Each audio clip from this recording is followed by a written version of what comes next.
It was one of the most brutal incidents of crime in the history of Jamaica. 3 helpless women chopped and battered to death at the hands of a machete-wielding, mortar-stick whacking, emotionally disturbed, conscience-deprived live-in gardener. This is the story of the demise of insurance executive Jennifer Cox, her aunt Violet Marsh, and her helper Elsie Thomas. I am Nigel D. Salmon. You are watching Jamaican Chapter.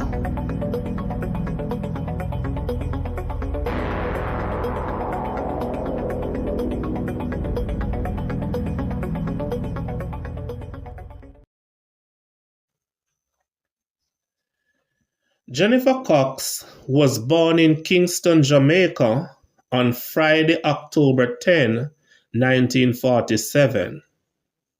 After going through elementary and secondary schools, she enrolled at the University of the West Indies. One of her early ambitions was to become a teacher, and she did. Jennifer Cox taught history and geography for a number of years at Wolmer's Girls High School and St. Andrew High School for girls.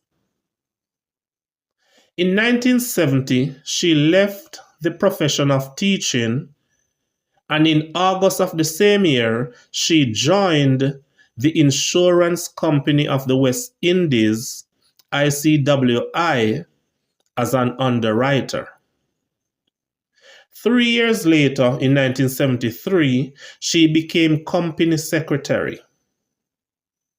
Jennifer Cox became an asset to ICWI through her extraordinary hard work. In 1977, she became a director and was promoted to administrative manager. Then in 1982, promoted to general manager of ICWI. Jennifer Cox spent the rest of her working life, in fact, the rest of her life, in the insurance industry and was involved in many constructive activities. She served as chairman of the board of the Insurance College of Jamaica, now called the College of Insurance and Professional Studies. She was chairman of the Jamaica Association of General Insurance Companies and was the first woman to have done so. Jennifer Cox became well known and highly respected in the insurance industry and the business community in general. Outside the insurance industry, she was an advocate for women's rights and the empowerment of women through education and employment. Among other things, she was a member of the St. Andrew Business and Professional Women's Club, a board member of the Friends of Women's World Banking, and she was regional coordinator of the International Federation of Business and Professional Women for North America and the English-speaking Caribbean. 45-year-old Jennifer Cox was living at 3 Melwood Avenue, Cherry Gardens, St. Andrew. Living with her at the residence was her 77-year-old aunt, Violet Marsh. Also at the house were 2 live-in workers, 60-year-old Elsie Thomas, the helper, from 10 Oak Lawn Drive, Kingston 11, and 27-year-old Everton Watson, the gardener, from Gravel Hill, Clarendon. Everton began working for Jennifer Cox since August of 1991.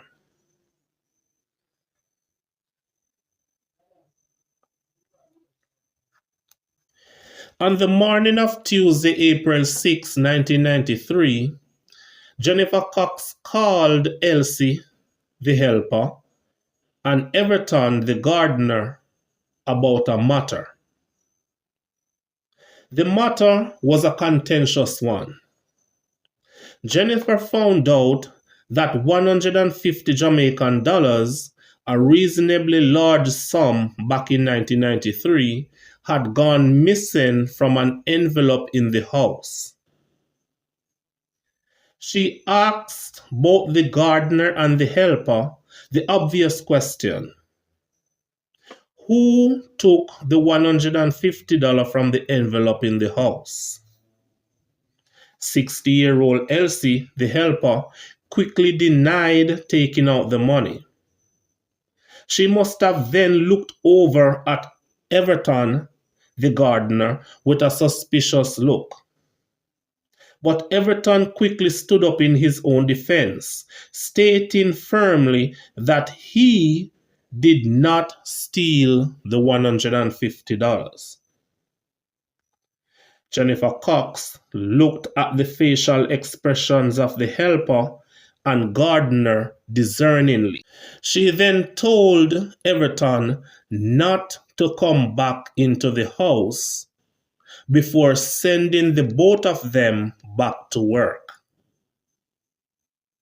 Later that morning, Jennifer drove off to her work at ICWI, the insurance company where she was employed. Back at the house, resentment boiled between the workers. 60-year-old Elsie began blabbering on and on that God sees and knows that she is no thief, that it has to be Everton who stole the money, and that Miss Jennifer should fire Everton. Everton overheard Elsie criticizing him in a conversation with Jennifer's aunt, Violet Marsh. But according to what he said in the caution statement he later gave to police at the Maypen police station, he did not pay any attention to the criticism. He just went out into the yard and cut the lawn. Everton explained what happened next in his caution statement to the police. I left and cut the lawn, and in the day I came up to the house to drink some ice water and hear the helper and Miss Vi in the bathroom still a chat to me, say them don't like me. I did not say anything to them. About 4 p.m. the same Tuesday, I was in my room. My door was turned and I looked in the kitchen where the helper was cooking. I see when she share out my food and spit in it. I never say anything to her. I never eat the food. I said to myself, boy, me can't take them kind of trouble here.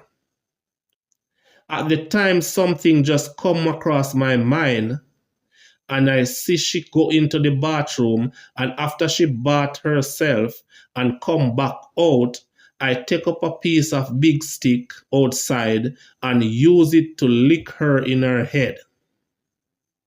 When she got the lick, she said, Lord, and she dropped and a gape. Her head started to bleed, and I walked away and said to myself, The old lady, Miss Vi, give me too much trouble, and I go in her room and lick her in her head with the same stick. She just lay out and drop back on the bed with her foot on the floor.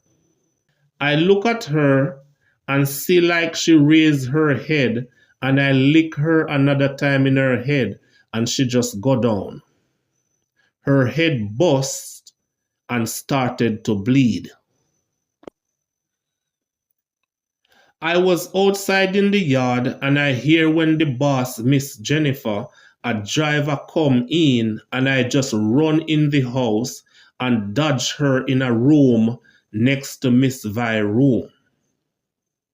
Miss Jennifer went into her room, opened a drawer with a key, closed it back, and went into Aunt Vi's room and called, "Aunt Vi." I run in the room behind her and use a cutlass to hit her in her head. She cried out, "Everton," and then dropped on the floor. Same time I said to her, "Look how much money you have for me and won't pay me. Me can't take them a trouble." I then used the said cutlass and cut her neck 2 times.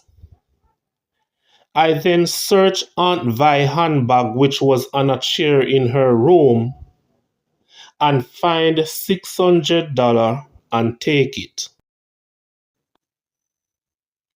Same time I just go and bath and pack my bag with my clothes and take a bus to 3 miles, then go down to Maypen and go down to Epony Park, Clarendon, to my brother's house. End of quote. The next day, Wednesday, April 7, 1993, 3 Melwood Avenue, Cherry Gardens was awfully silent. Not a sound of Jennifer Cox taking a shower for work, Elsie Thomas preparing breakfast, Violet Marsh reading a morning prayer, nor a conversation. Complete silence had gripped the dwelling with the gardener's dark secret. It did not take long before Jennifer Cox's co-workers noticed her unusual absence at ICWI.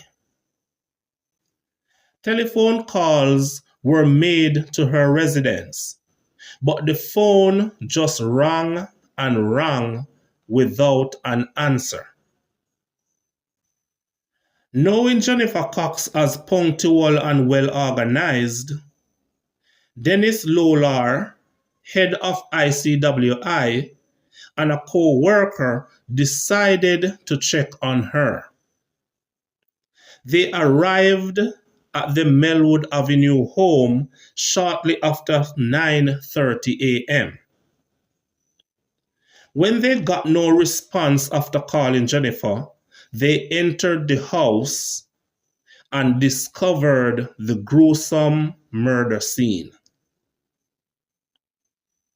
The news of the brutal murders of Jennifer Cox, her aunt, and her helper spreaded rapidly. Police officers arrived at the house and cordoned off the entrance to the house. Homicide detectives and forensic scientists soon began their investigations and examinations. Among the onlookers gathered in front of the premises were the then Minister of National Security and Justice, K.D. Knight, and Minister of Public Utilities, Robert Pickersgill. The tragic news sank in with disbelief. As the bodies were taken from the house one by one, the reality of what happened was in no doubt. It did not take long for the police investigators to identify the gardener, Everton Watson, as the suspect in the triple murder. With the police looking for him, Everton was forced by his brother to hand himself in.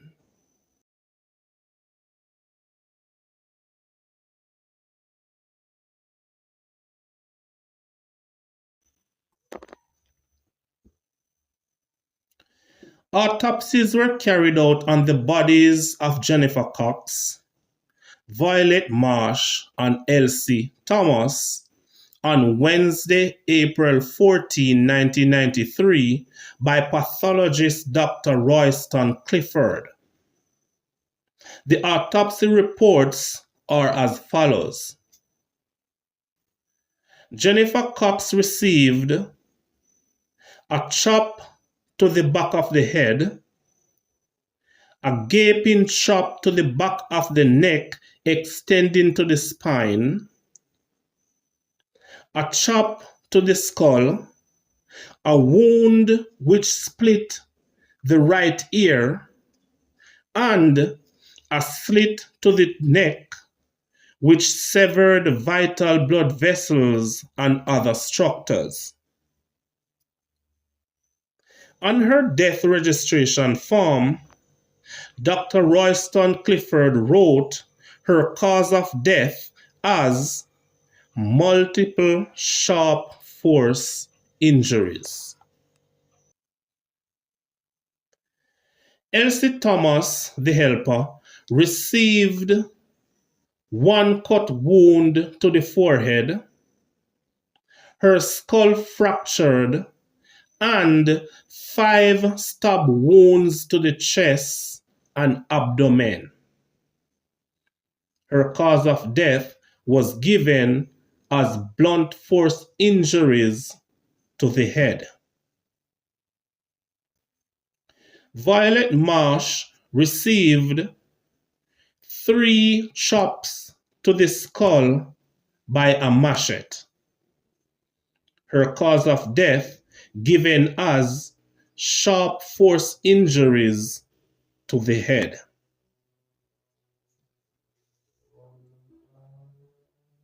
Everton Watson was never granted bail since his arrest on April 9, 1993. The preliminary inquiry into the triple murder began in late 1993 and closed in January 1994. The murder trial began in June 1994 and ended in July of the same year. Everton Watson had given a caution statement to the police when he was arrested. But after getting a lawyer, he said he never gave the caution statement and that he was not the one who committed the crimes. But despite his claim of innocence, the list of evidence was stacked against him. On Friday, July 15, 1994, the 27-year-old Everton Watson, father of 2, was found guilty by the jury. Regarding the murder of Jennifer Cox, he was found guilty of non-capital murder. Regarding the murders of Violet Marsh and Elsie Thomas, he was found guilty of manslaughter. The jury chose manslaughter and not murder after considering the fact that Violet Marsh and Elsie Thomas' words provoked Everton Watson's action against them. Sentencing was scheduled for Monday, July 18, 1994. On that Monday, the judge, Mr. Justice Rickard, handed down the sentences. Life imprisonment for the murder of Jennifer Cox, with eligibility for parole after serving 25 years. For the manslaughter of Violet Marsh, the aunt of Jennifer Cox, Everton Watson was sentenced to 20 years in prison at hard labor. For the manslaughter of Elsie Thomas, the helper, he was sentenced to 20 years in prison at hard labor. The sentences ran concurrently, which meant he served only 25 years in prison before he became eligible for parole.